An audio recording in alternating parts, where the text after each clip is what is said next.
আমার নবী ডাক দিয়ে বললেন, ফাতেমা কাঁদছে কে?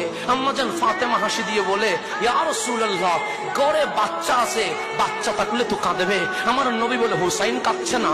ফাতেমা তো জাহরা বললেন, হ্যাঁ হ্যাঁ হুসাইন কাঁদছে।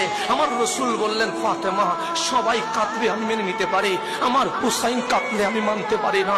ফাতেমা তোমাকে দায়িত্ব দিয়ে গেলাম, আমার হুসাইন যেন না কাঁদে। হুসাইন এসে বললেন, না না আমি ঘোড়াই চড়বো, ঘোড়াই চড়লে তো পড়ে যাবে। কামলিওয়ালা নিজে ঘোড়া হয়ে গেলেন। ঘোড়ার লাগাম লাগে, লাগাম ছাড়া ঘোড়া তো জমে না। হুসাইনকে বললেন, হুসাইন সবচেয়ে দামি ঘোড়া তোমার জন্য এনেছি। হুসাইন বললেন, নানা জান ঘোড়া কোথায়? কামলিওয়ালা ঘোড়া হয়ে গেছে। হুসাইন আমার পিঠের উপর উঠো না। হুসাইন পিঠের উপর উঠলেন, হাসান পিঠের উপর উঠলেন। হুসাইন বললেন, ভালো লাগছে না। আমার কামলিওয়ালা বলে, আমি ঘোড়া হয়ে গেছি, ভালো লাগছে না কেন? সে নবীর লাগাম কোথায়? লাগাম দিয়ে ঘোড়াকে বাড়ি দিলে ঘোড়া সামনের দিকে যায়, কিন্তু এমন ঘোড়া দিলেন লাগাম তো নাই। আপনি বলেন বাবলি কাটা চুল রাখা সুন্নাহ। আমার কামলিওয়ালাকে জিজ্ঞেস করেন, ওগো নবী বাবলি কাটা চুল কেন রেখেছেন?